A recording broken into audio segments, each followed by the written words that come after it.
When you do compositing, you want to have creative freedom.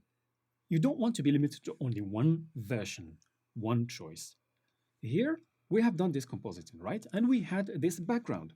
But say, for example, we want to check with the client or get the opinion and advice of our creative peers and friends before we decide which version we want to go with. How do we do that? Okay, this does not involve recreating the whole thing and then doing the whole work again. Absolutely not. This also does not involve copy pasting. Absolutely not. It's just a matter of creating versions of our composition. How do we do that? We come here to the clips, okay? And we see that we have the fusion clip. Now remember, we had a timeline with a few clips, and then we created a fusion clip, which then was the basis for our compositing. Now we have finished, say this is the kind of the draft, but we would like to change the background. Let me go to the media pool. In the media pool, I have a few versions. Let's say I have 10. That's 1, 2, 3, 4, 5, 6, that's 10. I'm not going to do it for 10, right? I'm going to demonstrate the technique for 2 more backgrounds, and then you get then the choice to check and to see which what number of versions you want to go with. But for me, I will give you, I'll demonstrate the technique with 2. I'll go with this one and with this one, right? This one and this one. Now, why did I show the clips tab here? Because this is the way to create the additional composition, right? The version. You right click and you have here create new composition. But hold on a moment. I want to give you even another tip, right? I want to give you another tip. I know that I'm going to need, say, for example, 10 compositions. Well, I'm going to do it for only 2 more. But in this case, I want to compare for 10.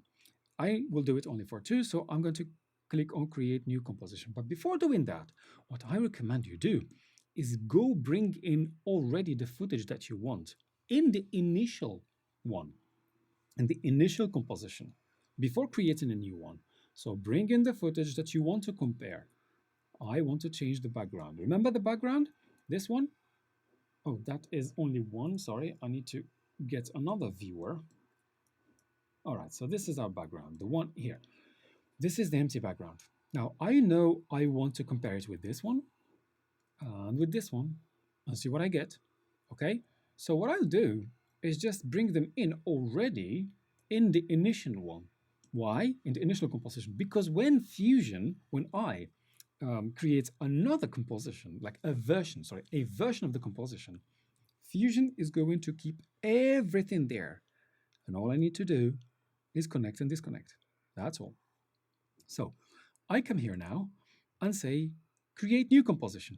It will take about 2-3 seconds, probably 4. Okay, that was 2 seconds, I think. Okay, now this is what? Is this the first composition or is this the second one? Well, it's quite simple. You right click here and you see that you actually are on your second one. Now, let me come to the second one. Let's first work on the second and then we duplicate. I recommend you don't do it automatically 10 times because there are some tweaks that you may need to make, such as the rocks, for example. Let me show you. I have this background now. This is the old one. Now I need to get this one in. How do I do that? Well, quite simple. I'm just going to come here and replace the background. And that's it. Done. Well, hold on a moment. I've got these rocks. So I need to get rid of the rocks because I don't think the color matches.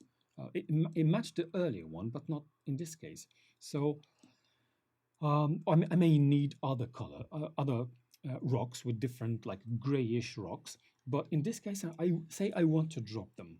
Fine, I just come here and take this merge node, disconnect it, and take it straight to the end, bypassing all the rocks, the 2 rocks. That's it.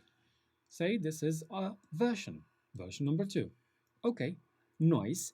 I keep then version number 2 open and right click and say create composition. It is going to create new composition from the second one.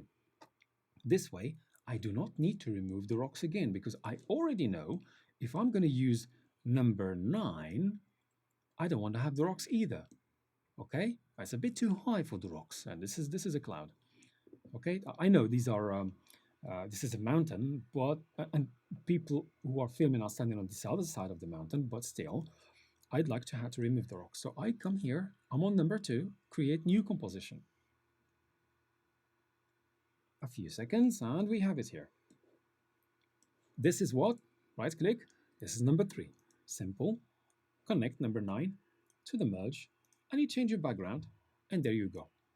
Now, where are these compositions? They all live inside Fusion here. Now, do I find them back in the timeline? So if I go to the timeline, what do I find? Let's go back. I go to the timeline. I just find the last one. Actually, not the last one. You find the active one. Let's go to Fusion and go. Here, you have number 3 selected. Whichever one is active, that's the word, active, and I'll show you why it's active.